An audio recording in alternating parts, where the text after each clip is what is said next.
good long time. We'd like to take the hour of the time in the same direction Bill was always pointing it.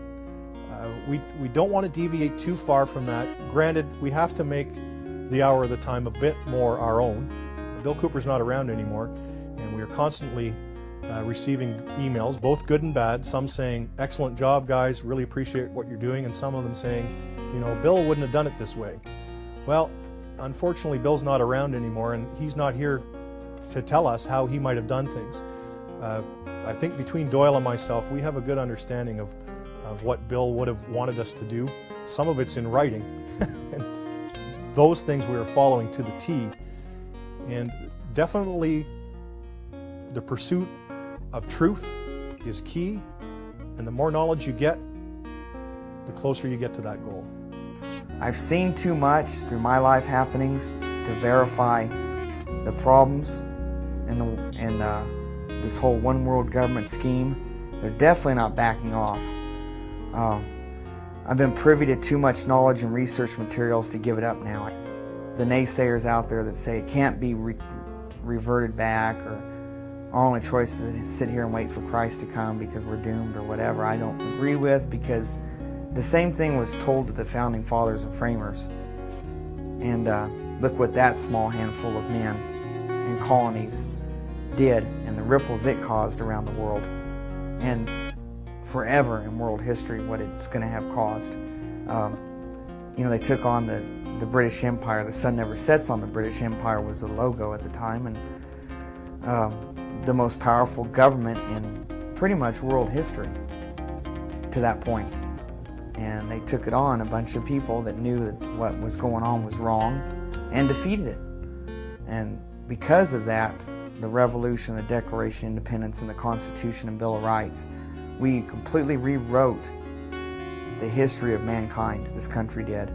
And to see it squandered because of a few families and secret societies behind the scenes, pulling the strings of our fiat, essentially fiat government, would be to look back at all those men and women and children included, everything that have died preserving that heritage in this country, and just calling it all a waste of time. Everybody who's fought for it and died for it, and or been hurt one way or the other.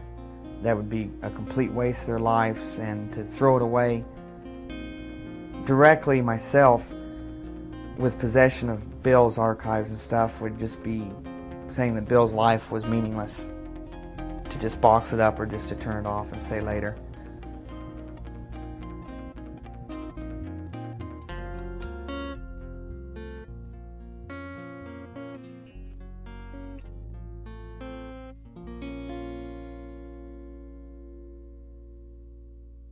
Do you understand what I'm telling you? Nothing on the face of this earth is going to stop me from broadcasting, period. I will begin making tapes, and I will make them in the hundreds and distribute them all over this country. And the people who receive those tapes will make tens and hundreds of copies and distribute them also, and we will have an underground radio. Beyond a doubt, I think the work that introduced Bill Cooper to the world has to be Behold the Pale Horse.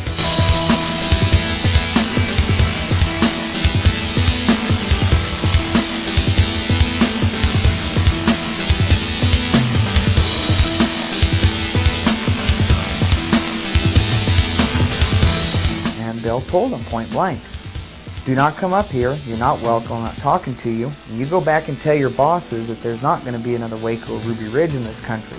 Marty Scott, this all happened in a little town called Eager, Arizona, which is just on the eastern side of the state of Arizona. It's almost on the border of New Mexico. This is what we know so far. Sheriff's deputies, we understand, were trying to serve some type of arrest warrant on a man by the name of William Cooper. He's also known as Bill Cooper.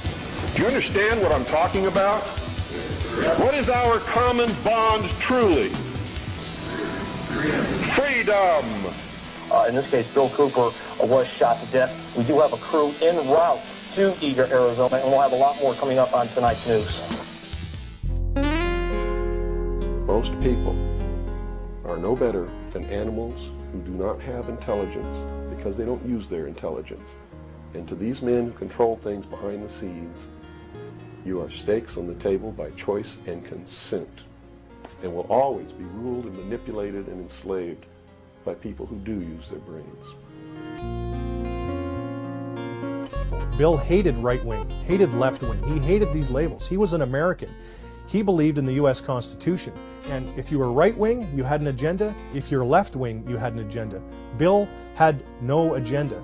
Bill believed in the Constitution.